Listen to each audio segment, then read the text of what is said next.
ऐसन बेलूरा ब्यास, ऐसन भीख मांगा ब्यास, ऐसन हिजड़ा ब्यास, गीत गावे के लूरे नहीं खाओ किताब से भरले बानी झोला, बहरे प्यासिया बहरे तुहार तू गोला। और रौरा सबे गार्जियन ई बात पर ध्यान दे।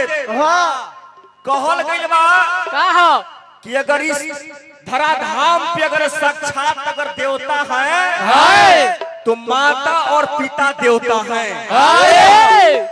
रौरा सबे विचार करो, ऐसन बेलूरा ब्यास, ऐसन भीख मांगा ब्यास, ऐसन हिजड़ा ब्यास के बाबूजी हमनी के गार्जियन समाज में बैठल रहनी। माला उदय भाई तू कलाकार बड़ा ध्यान दिहो, माला जे बासी पूरा समाज के पहना देले, पूरा कलाकार के पहना देले, पूरा नेता के पहना देले, लेकिन इनका अपना बाबूजी के माला पहना के आशीर्वाद लेवे के चाहत रहे कि ना चाहत रहे? बताइए ये हिजड़ा ब्यास से है कि भीख मांगा ब्यास से है से कितना अपना माई बाबूजी के गोड़ दाबते होंगे, कितना अपना माई बाबूजी के सेवा करते होंगे, आज इस समाज में बुझा गया। बड़ा ज्ञान के बाद मांसाहारी कह दिए ना तो इनको बड़ा बुरा लग गया। एक दिन के बाद कि गुड्डू बाबा जे बाड़े से डाल्टनगंज को कपड़ा के दुकान में गइले। काहेला आदमी के ना जानवर के गुड्डू बाबा को कपड़ा के दुकान में गइले। काहेला हगिच की ने कहले कि ये दुकानदार भाई हमरा के तनी को काछा दे दीजिए तो। काछा? अरे बाप रे बाप, हमरा के तनी को काछा दे दीजिए ना। वो कहेला पेनहेला हुआ कहेला काछा। तो दुकानदार भाई जे बाड़े से नंबर क्या है ब्याजी काछा के? नंबर बताइए। नंबर मेरा 80 नंबर है। काछा के डाढ़ गोड़ तो देखिए रहा है दुकानदार कि डाढ़ है कि डाढ़ गोड़ तो टूट गया है नहर में गिर के। डाढ़ गोड़ तो टूट गया है। 80 नंबर के काछा चाहिए। दुकानदार भाई जमाने से 80 नंबर के काछा दे देले। गुड्डू दुबे भीख मांगा ब्यास, हिजड़ा ब्यास, मांसाहारी ब्यास कहे ना मुंह से आई दुकानदार भाई। दुकानदार भाई मार के मुंडे में थे। अच्छा 50 में बहुआ आई दुकानदार भाई काछवा के गारंटी है कि ना है? तो दुकानदार भाई कहले ना कि ये ब्यास जी अगर आप छत पर से अगर तड़पिएगा ना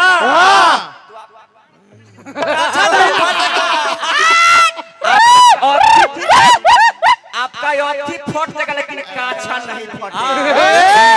पहन के रेशमी कपड़े मराकारी नहीं करते, अपने बदन से कभी गद्दारी नहीं करते।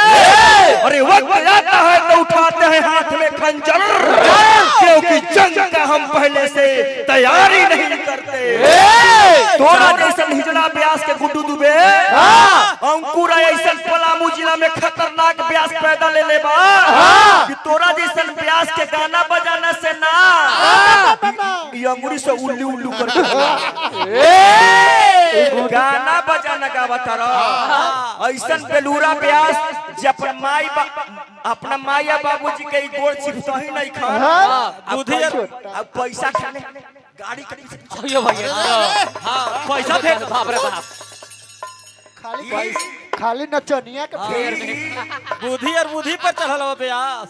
आप गार्जियन है मिथिलेश बाबा, आप बहुत दुगोला जो है से सुरेश मास्टर जो मिथिलेश दुबे जी बचपन से जो है सो ये लोग दुगोला से ही इन लोग का उत्पत्ति हुआ है। कितना ब्यास के खत्म कर। आप बताइए मिथिलेश बाबा कि अगर जिस कलाकार के पारी है उधर भाई ध्यान दी हो, जिस कलाकार के पारी है अगर वो कलाकार अगर गा रहा है तो ये हिजड़ा ब्यास उठना चाहिए था।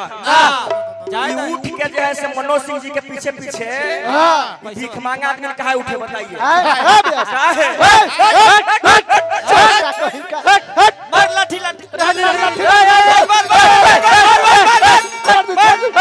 अरे छोड़ तो हूँ ब्यास घरे बाल बच्चा थी मारते मारते खत्मे कर देंगे उनका लाठी लेके ये गुड्डू दुबे थोड़ी आती तो हाँ, ये तो गुड्डू गुड्डू दुबे। ये गुड्डी देवी आती गुड्डी देवी अंकुराय नाम है अंकुराय अंकुराय के नाम सुनते कितना लौंडा लोग के धोती ढीला हो जाता है अंकुराय के नाम सुनते जैसे साटा फेल हो जाता है और तोरा जन्माष्टमी में हम लेसलीगंज जब रेलवे रही तो तुम्हारी हिम्मत कैसे हो गई फिर आवे के हिम्मत कैसे मिथिलेश बाबा एक बात पर ध्यान दीजिए एक बात पर ध्यान दीजिए हमनी जे है से एकदम सभ्यता में गाना बजाना की अब ई जे है यही जड़वा नचनिया को उठा के से नचनिया के उठा के सिनेमा पर सिनेमा से पर सटा के सिनेमा पर डुगी ऐसे बजावा था सटा के और नेहुरा के जा ये पंडित के लक्षण हवा मर गया पंडित के हवा लक्षण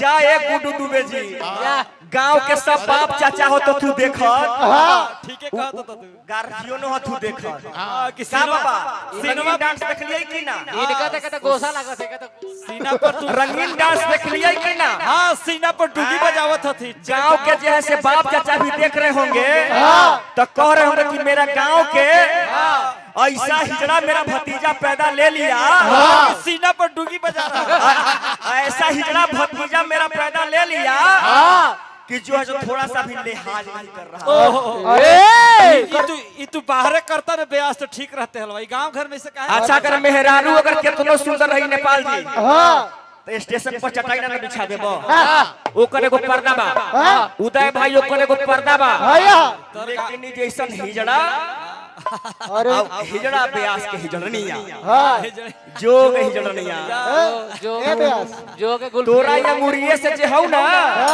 तोरा अंगुरिया से ई ना अंगुरिये से खत्म खत्म कर देबो अंगुरिया से 2 मिनट में ठंडा कर देबो अंगुरिया से सावरिया रे